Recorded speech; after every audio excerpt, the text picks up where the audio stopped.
네, 제주의 역사를 꼬닥꼬닥 알아보는 시간입니다. 꼬닥꼬닥 걸어서 제주. 안녕하세요, 한승훈입니다. 네, 안녕하세요. 최진칠입니다. 네, 진실 씨는 제주의 4월 하면 뭐가 떠올라요? 4월 하면 일단 제가 사는 성읍 마을 옆에 가시리 이제 녹산로가 있거든요. 그러면 이제 3월, 4월이 되면 유채꽃에 벚꽃이 이제 활짝 피는데 또 관광객들이며 도민들이며 많이 오거든요. 그래서 저는 4월 하면 그럼 이제 꽃이 만개하는 뭐 그런 때가 좀 떠오르는 것 같아요. 그럴 때가 되긴 했네요. 네. 거기에서 또 가시리 유채꽃 축제도 하잖아요. 맞아요. 그러니까 아무래도 3, 4월에 봄맞이 축제가 많다 보니까 많은 분들이 꽃을 떠올리실 것 같은데 이 꼬닥꼬닥 걸어서 제주를 보시는 시청자분들은 제주의 4월 하면 이날을 좀 떠올려 주셨으면 좋겠어요. 그럼요. 뭔지 알겠죠? 절대 잊어버리면 안 되는 그날 있잖아요. 4월 3일. 네. 자, 오늘의 주제 역시 4.3과 관련이 있는데요. 먼저 함께 이야기 나눌 두 분 먼저 모시겠습니다.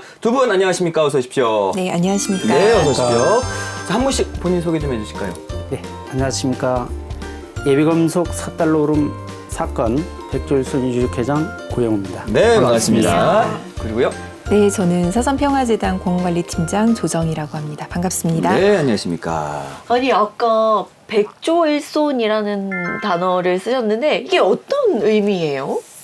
조상은 다른 132 할아버지 자식들이 한날 한시 한 곳에 죽어 하나의 뼈로 엉켜 하나가 되었으니 조상은 132이요 자손은 하나이다 라는 뜻에서 유족들이 동의를 다 해서 백조일손이라 명명하였습니다. 뭔가 이 뜻만 들어도 애달픈 사연이 네. 있겠구나 이렇게 짐작이 되는데 예. 자, 한날 한시 한 곳에서 희생돼야 했던 이 비극적인 사건이 오늘 나눠볼 이야기의 또 주제이기도 한데요. 먼저 어떤 사건인지 영상으로 만나보겠습니다. 제주 4.3 사건이 발생한 지 넉 달 뒤인 1948년 8월 15일 대한민국 정부가 수립됐습니다.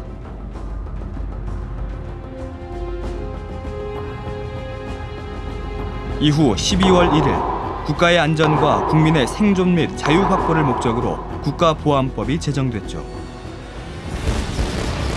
그리고 2년 뒤인 1950년 6월 25일 한반도를 포성으로 뒤흔든 한국전쟁이 발발했습니다. 하지만 전세는 기울어 남으로 전선이 내려오게 됩니다. 이렇게 전쟁이 급박하게 돌아가자 정부는 범죄를 저지를 가능성이 있는 자와 반정부 혐의자들에 대한 예비 검속을 실시하죠. 예비 검속 명령은 전국 각 지역 경찰서로 하달됐습니다. 전국 유살인 전원을 즉시 구속할 것, 그리고 전국 형무소 경비를 강화할 것. 자, 영상으로 보셨다시피 오늘의 주제는 바로 예비 검속 사건입니다. 아까 예비 검소 그리고 요시차린 이 단어만 들어도 왠지 겁이 나는데요. 아까 화면에서 경찰서에 내려온 하달 중에 전국 요시차린을 구속하라. 즉시 구속하라. 네, 그거 했잖아요. 그러면은 이 요시차린 어떤 사람들한테 해당이 되는 건지 궁금해요. 전국 요시차린을 즉시 구속한다는 것 자체가 바로 예비검속을 의미하는데요. 예비검속은 일제가 전시체제에 어떤 그 범죄를 예방한다는 목적으로 어떤 행위의 결과를 처벌하는 게 아니고 어떤 행위의 목적을, 그러니까 사람이 생각하고 있는 목적을 판단해서 처벌하는 일종의 이제 사상처벌법이었습니다. 그래서 이런 사상처벌법이 대표적인 악법으로 이제 규정이 돼서 폐지가 되고 해방 후에는 이게 어떠한 법적인 제도적인 공식적으로 시행할 수 있는 근거가 전혀 없었는데 정부와 이제 경찰 당국은 본인들이 과거에 했던 경험들이 있으니까 해방 이후에도 자기들이 어떠한 치안을 유지하고 범죄를 예방한다는 목적하에 요시차린 제도 이거를 그대로 이제 운영을 했던 거죠. 그 이때 전국적으로 예비 검속이 이루어졌는데 네. 제주에서는 그러니까 4.3과 관련된 사람들이 요시차린이 된 거잖아요. 네, 맞습니다. 전국 경찰국에 이제 요시차린을 즉시 구속하라라는 그 명령이 하달이 됐을 때 육지 지역에 있는 경찰에서는 대부분 이 대상자가 됐던 게 보도연맹, 국민보도연맹원들이었거든요. 근데 제주에도 국민보도연맹원은 있었습니다. 49년 11월에 이제 내무부에 이제 전향자의 숫자가 보고된 기록이 있는데 이 기록을 보면 제주 지역에서도 5,000명 정도가 보도연맹원에 이제 가입되어 있는 걸로 이제 보고가 되고 있어요. 그래서 제주 지역에 있는 경찰들도 4.3과 관련된 사람들이라거나 3.1 사건과 관련된 사람들 그리고 인민위원회 관련된 사람들을 국민보도연맹원으로 가입시키고 그렇게 관리를 하려는 움직임이 있었던 거는 분명한데 저희가 이제 예비검속 사건을 조사하면서 당시 경찰에서 작성한 공문서들을 일부 입수해서 저희가 그거를 확인해 본 결과 그 예비검속자 명부에 보면 범죄기호라는 항목이 있습니다. 그래서 그 범죄기호에 그 각각의 예비검속 대상자들이 어떠한 범죄 개요에 따라서 검속이 됐는지가 이제 내용이 나와 있는데 그 내용을 보면 국민보도연맹원에 가입됐다는 내용은 거의 찾아보기가 어렵고 대부분이 사상과 관련된 뭐 입산을 했거나 어떤 그 남로당에 어떤 쌀을 제공했거나 금전을 제공했거나 이런 사상 관련된 그 행위들이 그 범죄 기호에 거의 대부분 다 들어 있었어요. 그래서 제주 지역의 예비 검속은 아무래도 사상과 관련된 사람들이 그 대상이 됐고 이게 지금 육지 지역의 예비 검속과 차이점은 육지 지역의 예비 검속자들은 국민보도연맹원의 가입 여부 자체가 예비 검속의 어떤 그 조건이었다면 제주 지역은 그 예비 검속의 대상자들이 국민보도연맹원의 가입 여부를 떠나서 사상과 관계 있는 사람들이 대상이 되었다라는 게 제주 지역의 특징이라고 좀 볼 수 있어. 네. 아 근데 이게 살기 위해서 또 산으로 올라갔던 거잖아요. 그러니까 무장되면 산으로 올라간 게 아니잖아요. 아니죠. 당시에 이제 초토화 작전, 뭐 포고령이 내리고 계엄령 하에 초토화 작전이 48년 말부터 49년 초까지 약 5개월 동안 진행되는 동안 대부분의 사람들이 이제 중산간 마을인 경우에는 집이 초토화되면서 다 불타 없어졌기 때문에 그래서 피난하셨던 분들, 그러니까 입산했던 사람들, 그리고 그 입산 생활을 하다가 자수하신 분들, 그리고 일부는 가족 중에 일부는 입산을 하고 가족 중에 일부는 해안 마을로 내려왔을 때 가족들이 전부 다 내려오지 않은 경우는 이제 도피자 가족으로 또 이제 불리우고 그런 식으로 입산자, 자수자, 도피자 뭐 이런 분들이 전부 다 경찰에서 명부가 다 작성이 되어 있었던 거죠. 이러한 그 4.3 당시에 작성됐던 명부들이 결국은 사상 관련자들이 요시차린 대상자로 관리될 때 그 명부가 요시차린 명부로 이제 전환이 된다고 보시면 될 것 같습니다. 아니 그렇게 따지면 연루가 안 된 사람이 있었어요? 없습니다. 그러니까요. 네. 그러니까 본인들뿐만 아니고 본인들의 가족들, 그러니까 도피자의 가족, 그다음에 사상 관련 뭐 이제 총살자의 가족, 입산자의 가족들까지 어린 아이부터 이제 뭐 할머니, 할아버지, 노인까지 전부가 거기에 다 기재가 되기 때문에 솔직히 말씀드리면 거의 대부분이 다 들어가 있었다고 볼 수 있죠. 네. 그때 당시 부모님들한테 그 들었던 증언을 들어보면은 지금도 우리가 상상을 못할 정도로 마음이 아픕니다. 제가 아버지가 좀 일찍 돌아가셨습니다. 일찍 돌아가시면서 아버지가 저한테 하는 얘기가 뭐라고 하냐면 다른 일은 소홀히 해도 좋은데 우리 유족회 활동은 다른 거를 다 만사를 제쳐놓고 열심히 해라. 이렇게 하면서 돌아가셔가지고 아버지 그 할아버지는 어떻게 해서 이렇게 그 희생이 됐습니까? 이렇게 하니까 시골에는 일요일 날 그 돼지 잡고 동네 사람들 모여서 이제 그 내장 삶아서 그다음에 집에서 막걸리나 술이나 한 잔 이렇게 하는데 고산지에서 그 경찰관이 느닷없이 나타나서 지서로 할아버지만 데리고 갔어요. 그 당시 할아버지는 뭐 공무원 생활을 하고 했기 때문에 대사롭게 생각을 했었대요. 그래서 할아버지가 고산지사로 갔다는 얘기를 듣고 저녁에 이제 한번 이렇게 가봤대요. 가보니까 총을 이렇게 맨 순경하고 할아버지가 같이 서 있더래요. 그래서 트럭이 와서 거기 구금됐던 사람들을 전원을 싣고 그게 마지막이었어요. 그래서 다음 날 수소문 끝에 신도 쪽으로 가서 모슬포 절간 창고에 가 있다라는 그런 얘기를 들어서 이제 부랴부랴 할머니하고 텃밭에 갔다 와서 씻지도 않고 저녁에 할아버지한테를 갔대요. 당시 거기 그 절간 창고 입구에 근무자는 뭐 경찰이나 군인이 아니고 서부 경찰단으로 해서 협업청년단으로 보이고. 예. 그래서 한 사람이 근무하고 있대요. 그래서 할아버지한테 드릴 고구마하고 그다음에 먹을 음식을 조금 가져가서 아버지가 이거 조금 드시고 할아버지, 아버지 잠깐만 만나서 오고 요 옷을 좀 갈아입혀서 가겠습니다. 이렇게 해가지고 이제 그 아내를 이제 들어갔대요. 들어갔는데 할아버지를 만나고 할아버지는 당당하게 이렇게 얘기했대요. 나는 아무 뭐가 없으니까. 잘못이 없다. 예, 잘못이 없으니까 내일이면 곧바로 집으로 갈 거니까 걱정하지 마라. 걱정하지 말고 안심해서 집으로 가 있으면 내일 집으로 가마. 아버지한테 이렇게 얘기를 했는데 그래서 이제 다시 또 다음날 할머니하고 우리 숙부님하고 같이 이제 또 자식들이 전부 다 갔나 봐요. 모슬포 절간 창고에 가보니까 아무도 없는 거예요. 어디로 간지는 모르고. 예. 그래서 집으로 돌아와서 그렇게 이제 아버지 증언을 해 주었습니다. 그러니까 예비 검속된 사람들 대부분이 이유도 모른 채 끌려간 사람들이잖아요. 그렇죠. 그러니까 이분들은 어디로 향했을까요? 영상 잠시 보시겠습니다. 아이 고정민, 회사를 간다. 나와라. 아, 무사마 씨, 무슨 일이올까? 예? 나 이제 양민중도 이수다게 무슨 일이랑 경엠수가? 걱정 마. 조사해 보고 별일 없으면 며칠 내에 풀려날 테니까.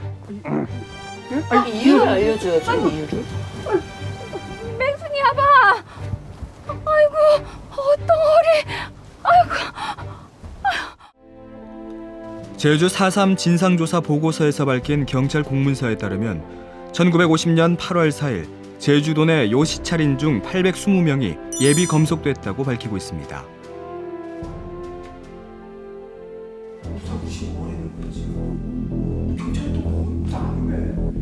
그중 모슬포 관내에서 예비 검속돼 온 사람은 총 344명이었습니다. 여기 이쪽으로. 당신 저쪽. 여기 저쪽. 잡혀온 사람들은 등급별로 구분됐습니다. 등급은 A에서 D등급으로 나뉘었는데 A와 B등급은 경미한 자고 C와 D등급은 중요한 자로 처형 대상이었죠.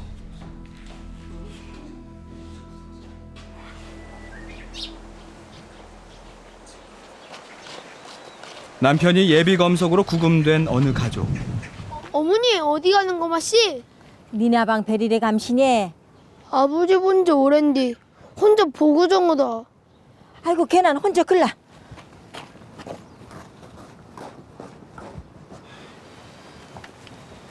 어떤 왔어? 아이고 소감수다. 우리 아방 뱅자라분한 어떤 햄신고 했냐. 그건 배려보젠 왔수다. 아 예.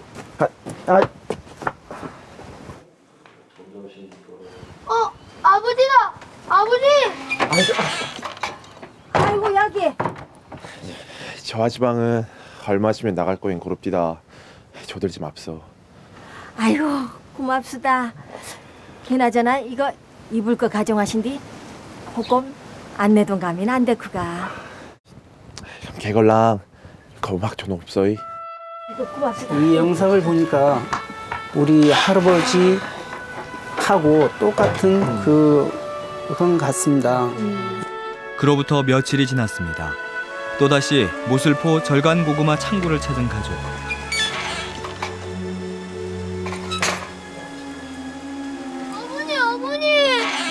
아버지 어서요. 그건 무슨 말이고? 아이고 아픈 아방이 어디가 어신 말이고? 어디 쉴 거우다.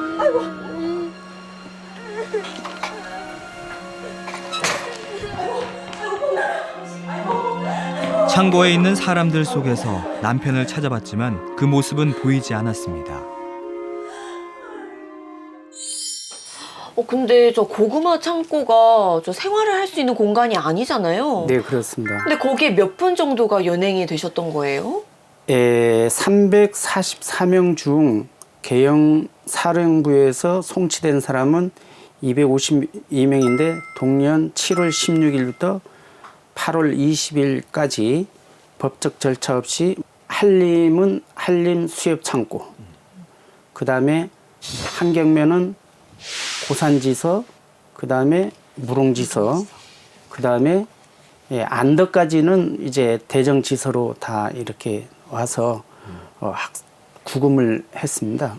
그러니까 모스포 경찰서에서 각 지서에 구금하도록 하달을 한 거잖아요. 그렇죠. 예. 그리고 뭐 고구마 창고도 있었고 어업조합 창고도 있고 예. 무릉지서 창고도 있고 예. 그렇게 이제 다 지역마다 이렇게 하달이 돼가지고 됐습니다. 그러니까 거의 무차별적으로 연행이 된 거네요. 네, 맞습니다. 하루에 이제 다 연행이 되는 게 아니기 때문에 잡아놓고 그 다음날 또 연행을 해오고 또 명령이 있으면 또 연행을 해오고 계속적으로 이제 사람들이 들어오고 나가고 이런 과정이 있었고 창고에서 이제 뭐 그 수감 생활 중에 또 풀려나는 사람들도 간혹 있었다고는 해요. 근데 이게 기준이 뭔지를 알 수가 없는 거예요. 앞서서 계속 말씀드리지만 어떤 범죄 행위가 있어서 이 사람이 죄를 지어서 지금 잡혀간 게 아니기 때문에 잡혀가는 사람 그 누구도 자기가 왜 잡혀왔는지를 알 수가 없고 자기가 여기에서 왜 지금 이렇게 갇혀 있는지를 알 수가 없기 때문에 그렇게 갇혀 있다가 이제 경찰서에서 또 이제 명령에 따라서 이분들을 이제 심사를 하고 등급 분류를 하고 이런 식의 절차가 이루어지는 거죠. 이게 정확 기준이 없다 보니까 네. 솔직히 말해서 어떤 경찰하고 친하면 그냥 풀려나기도 할 수도 있는 거고 네, 그렇습니다. 이 사람하고 좀 사이 안 좋으면 또 풀려나지 못하고 뭐 이럴 수도 있는 거 아니에요? 그렇습니다. 와, 그리고 진짜.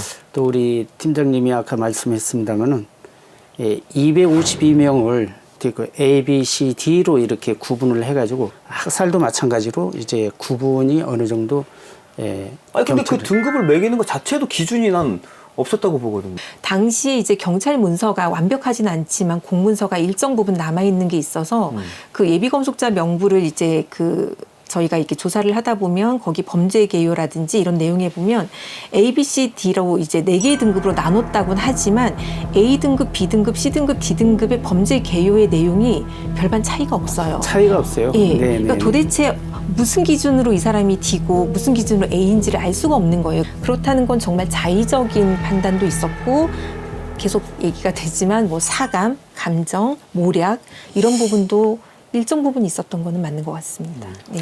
근데 이 중요한 게 모슬포뿐만 아니라 제주 곳곳에서 예비 검속이 이루어졌잖아요. 그렇습니다. 예. 애월도 있었고 그다음에 서귀포 지역도 있고 저희 희생자 중에 봉계동도 있습니다. 예.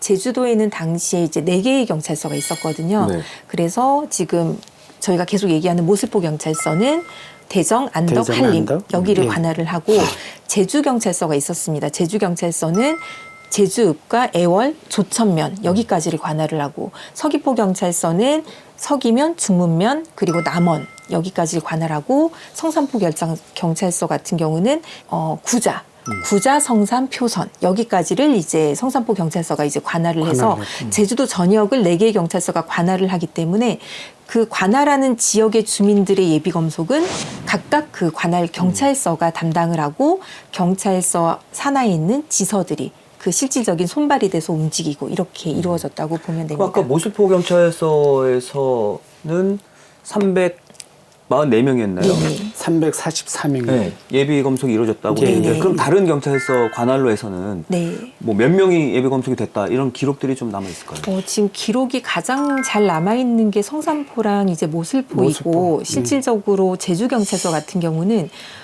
기록은 없고 제주 경찰서 유치장과 제주 주정 공장이 있는 그 창고에 사람들이 많이 이제 구금되어 있었는데 거기가 이제 시내권이다 보니까 일반 주민들이 거기서 빠져나오는 트럭이나 차들의 움직임을 이제 목격할 수가 있었어요. 그래서 그 트럭의 움직임을 보고 대강 몇 명 정도가 이제 트럭에 실려서 정뚜리 비행장으로 갔구나, 산지항으로 갔구나 이런 증언들이 예전부터 있었거든요. 유족들의 증언이. 그렇게 해서 최대로 쳤을 땐 저희가 1000명까지도 얘기가 됐었는데 진상조사 보고서라든지 저희 재단에서 작업했던 추가 진상조사 보고서라든지 이런 거 작업할 때 좀 종합해 보면 제주경찰서 관할에서는 한 500명 정도 그렇게 생각이 되고 서귀포경찰서 관할에서는 한 150명에서 300명 정도. 근데 이 정확한 수치는 알 수가 없고요. 그리고 성산포경찰서는 그 예비검속자는 상당한 숫자가 있었는데 실질적으로 피해를 보신 분들이 많이 알려져 있긴 한데 당시에 문영순 경찰서장이 성산포경찰서장이었는데 이분들은 잘못이 없다 해서 전부 총살 석방을 명령을 했습니다. 거부했거든요. 맞아요. 그래서 성산포 같은 경우는 집단 학살이 이루어지지 않고 저희가 조사된 바로는 한 13명 정도의 희생자가 있는 걸로. 그래서 지금 제주도 전체적으로 예비검속으로 이제 어머니, 아버지, 할머니, 할아버지, 오빠, 형 이렇게 가족들이 희생됐다라고 신고된 4.3 희생자로 신고된 분들을 조사해 보니까 560에서 한 600명 정도가 채 안 되는 것으로 확인이 됩니다. 그래서 실질적인 유족의 증언에 비해서는 상당히 적은 숫자가 지금 예비검속 희생자라고 저희가 조사가 되고 있고 이 부분에 대한 피해 규모는 앞으로 저희가 계속적으로 좀 밝혀나가야 되는 과제인 것 같습니다. 근데 왜 기록이 많이 없는 건지 좀 여쭤봐도 될까요? 앞서 저희가 그 6월 25일 전국 요시찰인을 이제 검속하라라는 명령을 내릴 때 그때 이 예비검속 자체가 일제시대의 악법으로 규정돼서 저희가 폐지가 됐다고 말씀을 드렸잖아요. 그렇기 때문에 법적이거나 제도적인 근거가 없었어요.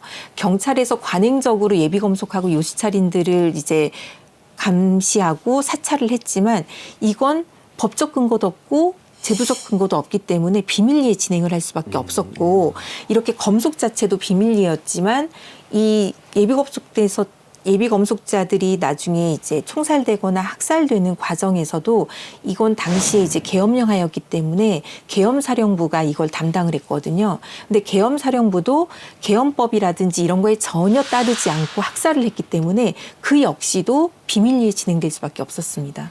그러면 검속도 학살도 다 비밀리에 진행됐기 때문에 이런 가해자의 이제 그 기록이나 공문서가 남아있기가 어렵죠. 있어도 뭐 없앴겠죠. 없앴겠죠. 네, 맞습니다. 자, 이 비밀리에 끌려간 사람들의 행방은 도대체 어디로 향했을까요? 1950년 8월 20일 새벽 조용히 합니다.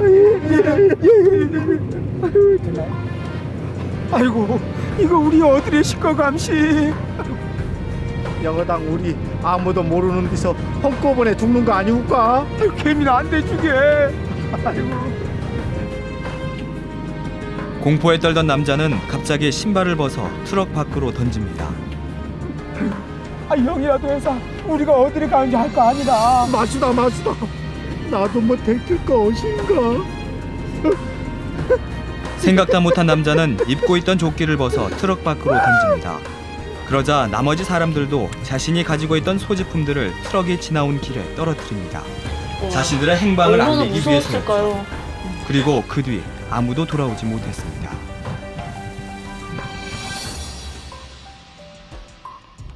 그로부터 얼마 후 아침 일찍부터 밭일에 나선 이모 씨. 그런데 이 새벽이 무슨 총소리라? 어디서 군인들 총연습 행신가? 뒤이어 여러 대의 군용차와 트럭이 지나가는 게 보였습니다. 경원생이로구나 이게. 끝난 감신게. 아이고, 그게 아니요. 그게 아니라. 아이고. 집단 학살 소식을 듣고 각 마을에서 달려온 사람들.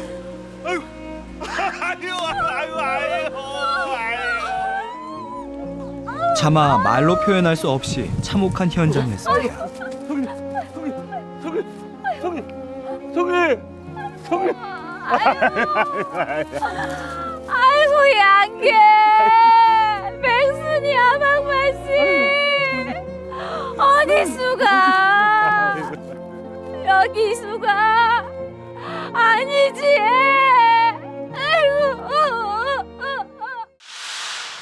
그 무술포 절간 고구마 창고에 구금됐었던 분들은 이렇게 서달 오름으로 예, 전부 결국엔 이동. 갔군요. 예, 네. 우리 그 진 누구누구 씨가 1950년 8월 1일 날 왠지 그날 새벽에는 기상나팔 소리가 안 울렸대요. 그래서 이상하다 생각을 해가지고 조금 있다 보니까 간부들이 들어오면서 밤새 사람을 죽이고 돌아왔다 이렇게 얘기를 하더래요. 그래서 너무 그 자기는 겁도 나고 훈련병은 뭐 2등병도 아닌 훈련병이지 않습니까? 예, 그 소리 들으니까 소름이 끼쳤다고 하면서 이렇게 그 저한테 증언을 해줬는데 달로름에 학살시키고 갔다 왔다. 그리고 그 탄약고터에 안매장을 했다. 또 철근에 박히는 사람, 그 다음에 그 물구덩이에 떨어지는 사람 증언 내용으로 보면은 거의 그 군 간부들이 우리 군인이 우리 민간인을 정조준에서 학살을 시킨다는 게 이거는 상상을 할 수가 없을. 그리고 거기에 그 학살 당시 그 군인하고 경찰에서가 엄하게실이 그 경비를 하여서 그날 접근을 쉽게를 못 해가지고 접근을 하지를 못해가지고 그 이후에 서달로름 남쪽에가 132명, 그 다음에 만뱅디라고 해서 북쪽에서 이제 61명 이렇게 학살이 됐는데 그게 1956년 3월 30날 이제 그 학살되었고 있습니다. 아니 그 전에 영상에는 그렇게 나오지 않았는데 어쨌든 저분들이 서달오름으로 끌려갔을 예, 예. 때는 굉장히 칠흑 칠흑 같은 어둠이 있을 있는 때. 새벽이었을 거고. 네, 네. 새벽이었습니다. 그러니까 본인들의 흔적을 남기기 자기 위해서 흔적을 남기기 고무신도 위해서 막 던지고 하더라고요. 모자도 던지고 왜 자기가 끌려가는 그 길을 아르키기 위해 가지고 이제 그런 증언을 한 것 같습니다. 아마 트럭에 태워졌을 때까지만 해도 죽으러 간다라는 모르는 생각을 모를 못했을 텐데. 거예요. 네. 못했을 텐데 점점 이제 산으로 올라가고 이제 그 분위기로 이제 자기들이 이제 돌아오지 못할 거다라는 생각이 들으니까 마지막을 이제 가족들한테 알리고 싶었던 거죠. 내가 어디로 가고 있다라는. 그래서 고무신을 많이 던졌다는 직원들이 많이 있죠.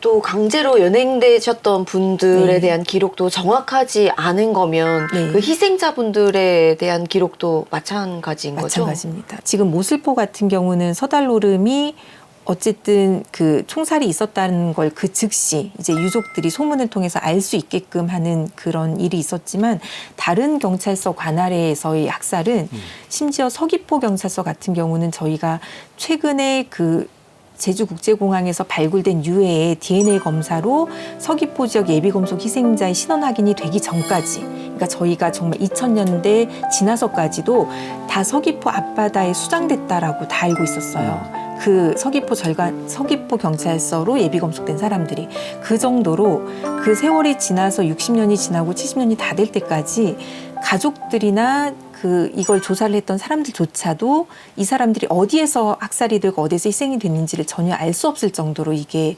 비밀이었고 알 수 없었던 일들이었습니다. 네. 그러니까 희생 사실 자체에 대한 어떤 정보, 누가 몇 명이 어디에서 어떻게 희생되었는지 이 자체를 알기가 쉽지 않았죠, 가족들이. 그러면 혹시 그 희생자에 대한 기록은 따로 남아 있어요? 뭐 제주시와 서귀포시 이렇게?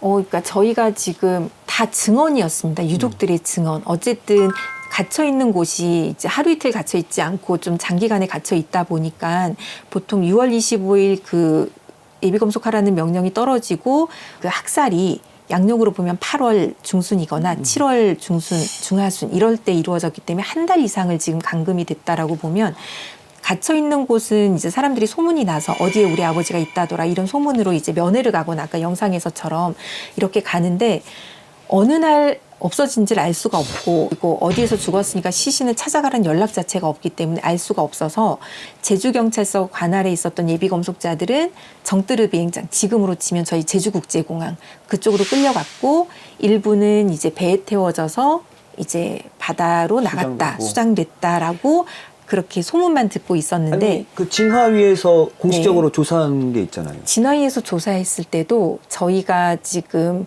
희생 장소를 특정하지는 못했습니다. 저희가 희생 장소를 특정할 수 있었던 건 그 제주 지역에서 2003년에 진상조사 보고서가 나오고 나서 이제 유해 발굴, 그러니까 행방불명 희생자가 묻혀 있다라고 추정되는 그 추정지, 안매장지에 대한 발굴 작업이 이루어졌었는데 그 발굴 작업으로 그 신원이 확인되는 경우, 그럴 때 제주국제공항에서 발굴된 유해 중에 앞서 말씀드린 것처럼 서귀포 지역의 예비검속 희생자의 신원이 확인이 되거나 모슬포 지역의 예비검속 희생자 신원이 확인이 됐었어요. 그러면 모슬포에서 예비검속된 사람들도 증언으로는 트럭 한두 대 정도가 제주시로 갔다라는 증언이 있었거든요.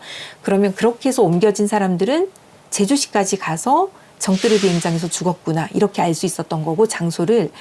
다만 이제 제주경찰서에서 예비검속됐다라고 알려져 있었던 아까 말씀드린 제주, 애월, 조천명 관내 사람들은 그 누구의 신원도 확인이 되지 않았습니다. 아직까지. 장소를 모르는 거예요. 어디에서 죽었는지. 사람들은 돌아오지 않았는데 어디에서 돌아가셨는지를 아직까지 저희가 알지 못하고, 다만 제주국제공항에 이분들의 시신이 묻혀 있을 걸로 저희가 추정을 하고 2008년, 2009년에 안 나오니까 10년이 지나서 2018년에 다시 한번 저희가 국제공항 그 남북 활주로를 다시 한번 유해 발굴을 시도를 했거든요. 그런데도 한 구도 찾지를 못했습니다. 그래서 지금 저희가 그 제주국제공항에 또 다른 구덩이가 있는 것인지 아니면 다른 곳으로 이제 저희가 그 또 위치를 잘못 측정하고 있는 건지 이런 것들에 대한 조사도 더 필요한 상황이 됩니다. 어느 정도 아까 모슬포의 경우에는 기록이 남아 있다고 했잖아요. 네. 저희들 그 유족회에서 그 학살터 출입을 금지 되자 회의를 자주 했습니다. 회의를 자주 해서 그다음에 모슬포 지역 희생자 유족은 당국의 시신 수집 요청을 56년 5월 18일 이렇게 해서 149명을 인양을 했습니다. 149명 중에 17구는 예를 들어서 혁띠, 그 다음에 나이롱 옷, 신발, 그 다음에 치아 이런 거로 구분을 해가지고 17구는 가족들이 자기네 가족 묘지로 이렇게 갖고, 다음에 그 6년 8개월 동안 그 물구덩이에 이렇게 시신을 가두어 넣기 때문에 누구 시신을 구분할 수가 없었습니다. 그래서 이제 132명이 백조일손 지지에 2013년도에 1차 섣달노름 잔해 수습을 했는데 잔해가 많이 나왔습니다.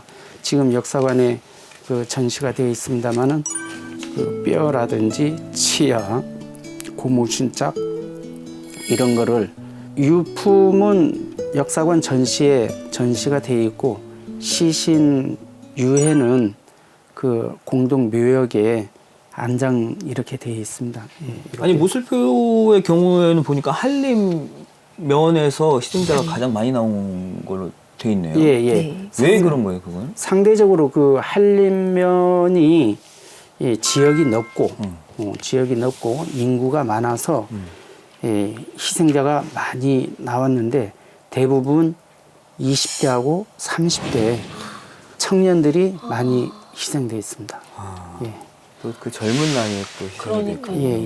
아까 또 백조일손이라고 말씀하셨던 그 안타까운 그 사연이 이제야 조금 또 이해가 되는 것 같은데요. 근데 유해도 유족이 직접 수습을 했지만 진상규명 과정에서도 유족들의 노력이 컸다면서요?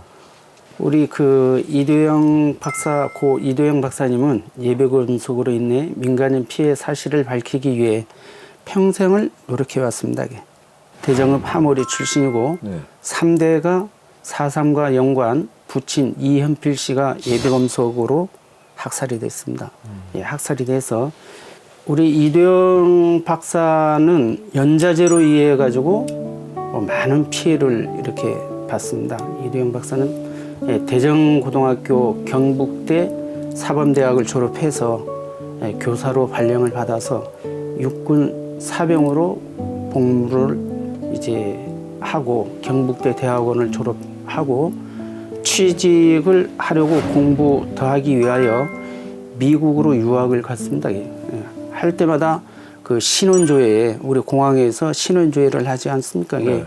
예, 신원조회에 걸려가지고 정상적으로 발부되지 않고 고3 때 그 서북 청년단 출신 교장 선생님이 아침에 우리가 학교에서 조회를 하지 않습니까? 예, 조회를 하는데 빨갱이 사주 운운을 이런 식으로 이제 교장 선생님이 이제 말씀을 하신 것 같아요. 하고 그거에 대해 가지고 그 이도영 박사가 그 말을 취소를 좀 하십시오.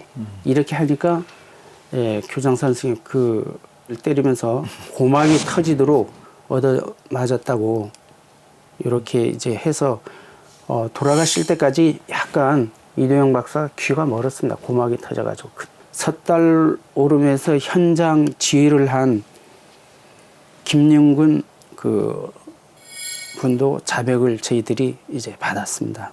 김영근 자백 받고 그 다음에 김종필 자민련 총재도 이제 증언을 받았는데 또 이분도 만나려니까 저희들이 상당히 매 수십 번 그 없는 경비를 틀어가면서 예, 가서 결국은 저희들이 만나서 지금 현재 그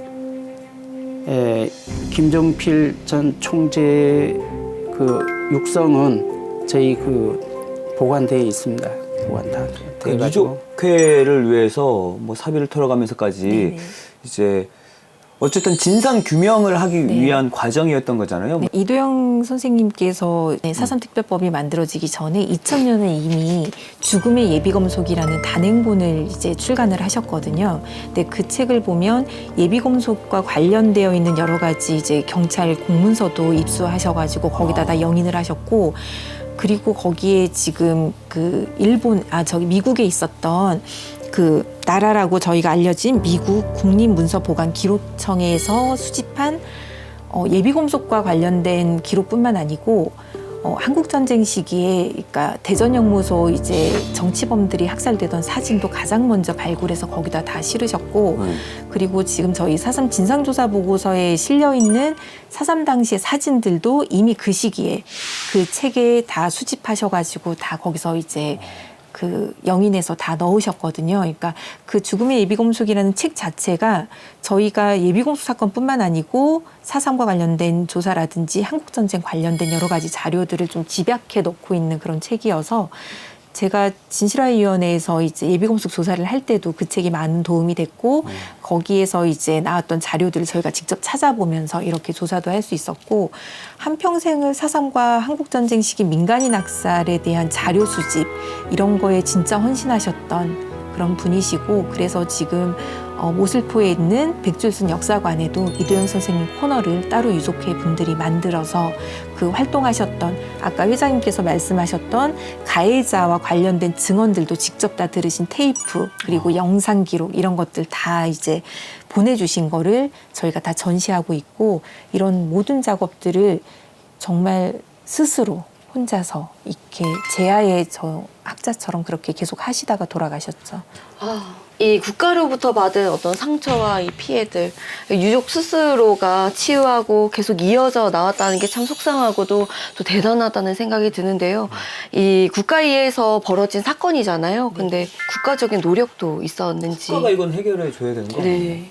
다행스러웠던 건 그렇게 유족들과 도민들의 이런 끊임없는 노력이 4.3 특별법이라든지 뭐 과거사 정리 기본법이라든지 이런 법으로 제정이 됐고, 그래서 예비검속 사건 같은 경우는 4.3에서도 저희가 4.3위원회 진상조사 보고서에도 일정 부분 내용이 예비검속의 불법성이라든지 이런 부분이 다 밝혀져 있지만 진화위에서도 진화위 1기에서도 예비검속 사건이 이제 별도의 사건으로 신청이 돼서 그 사건을 진실규명 결정을 다 내렸고, 진실규명 결정 내린 걸 토대로 이제 유족분들이 이제 국가를 상대로 손해배상 청구 소송까지 이어져서 그러한 작업들이 진행이 되긴 했었습니다.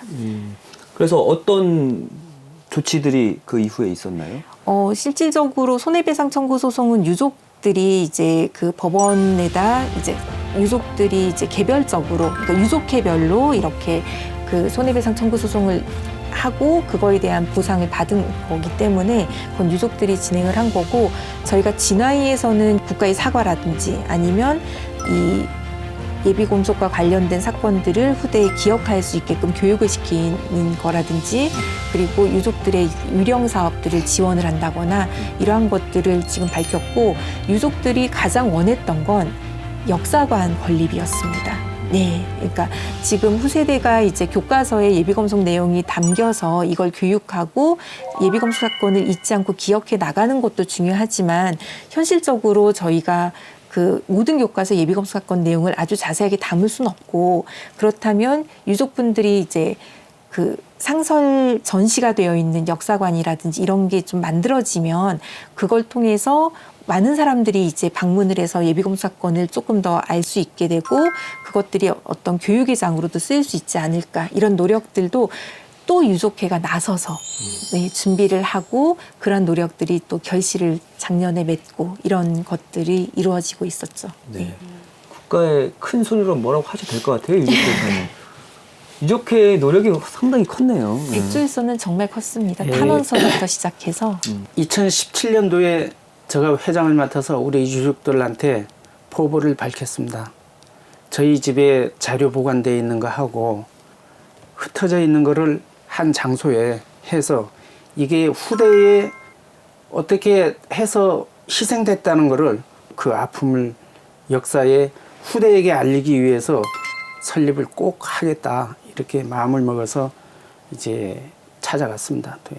젊은 우리 청년들이 임원들이 찾아가 가지고 도에 가서 이거를 건립을 꼭 해 주십시오 해서 그때부터 시작을 했습니다. 2017년도부터 시작을 해가지고 제가 이제 추진을 하다 보니까 2024년도 8월 10날 개관하는데 이 과정도 상당히 어려웠습니다.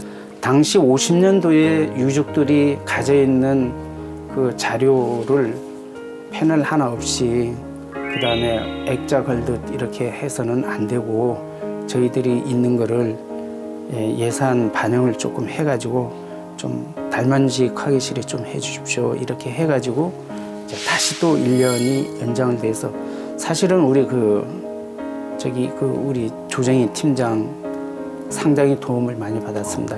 도움을 받고 거기 전시 내용이라든지 이런 거를 많이 하고 그 다음에 또 우리 유족회에서도 활동을 많이 했고 해서 2024년 8월 10날 개관을 전 도민 앞에서 하게 되었습니다. 네, 역사관 조성에도 유족들의 힘이 또 컸습니다. 4.3은 현재 진행형이다라는 말이 오늘 예비검속 사건을 돌아보면서 여실히 더 와닿게 되는데 제주 4.3이 완전한 해결로 나아갈 수 있으려면 앞으로 우리가 어떤 노력들을 해야 할까요? 지금 뭐 법적으로 추진되고 있는 뭐 진상조사 사업이라든지 정명찾기라든지 이런 과제 그리고 희생자들에 대한 실질적인 피해 보상이라든지 뭐 재심 이런 것들은 제도적으로 계속 해나가면 되는 거라고 생각을 하고요. 네. 저는 가장 중요한 게 이걸 지금 사람들의 이야기로 기억해 주는 게 가장 중요한 것 같습니다. 그러니까 77주년이 됐거든요. 4.3 발발. 그래서 77주년이 됐다는 건 77년 전의 역사라고 사람들이 쉽게 생각할 수 있겠는데 아직도 이 4.3을 겪으신 분들이 우리 옆에 같이 살고 계시고 그분들의 아들, 딸 그리고 손자, 손녀가 여전히 그 4.3으로 인한 그리고 예비검속 사건으로 인한 아픔이라든지 이런 것들을 계속 트라우마 형식으로 가지고 지금 이 사회를 저랑 같이 살고 있어요. 그러면 이 77주년이라는 4.3을 맞이하면서 우리가 예전에 70년 전의 역사로 뭐 박물관, 기념관, 교과서에서 보는 게 아니고 내가 지금 살고 있는 그 제주에서 나와 같이 살고 있는 사람들과 같이 얘기할 수 있는 좀 사람들의 이야기로 이 4.3과 예비검속을 좀 기억해 주시면 좋겠고 그래서 4.3 평화기념관이나 지금 백조일손 역사관 같은 곳을 방문을 하셨을 때 거기에 있는 증언이라든지 거기에 있는 어떤 콘텐츠들을 이걸 한번 좀 이제 사람들의 이야기로 그때 정말 나와 같은 사람들이 했던 나한테 전해주는 이야기로 좀 만날 수 있는 그런 마음을 가졌으면 그러면 4.3과 예비검속이 계속 이어져 나갈 수 있지 않을까 그런 생각을 합니다. 회장님은 어떤 생각 가지고 계세요? 저는 마지막으로 지금도 역사관에 자료가 전시 안 돼 있는 자료가 상당히 많습니다. 많기 때문에 기록 보존을 할 수 있는 지원을 해주고 첫째, 둘째는 우리 그 후손들이 교육 프로그램을 운영을 해 주었으면 고맙고, 세 번째, 우리 그 국내외에 연대를 해서 사실 우리 6.25 전쟁으로 해서 이러한 그 역사적인 거를 홍보 활동을 조금 강화를 하려고 하고 있습니다. 하고 네 번째, 우리 사실은 저희들 2010년도에 개혁했던 거에서 축소가 많이 됐습니다. 예산이 부족하다 보니까 축소를 많이 해서 했는데, 지금이라도 그 공간, 추모 공간이라든지 확대를 해서 유족회 지원을 조금 해줬으면 고맙겠습니다. 마지막으로 제가 기억과 평화의 메시지를 전하는 문화적 공간 꼭 필요합니다. 이거를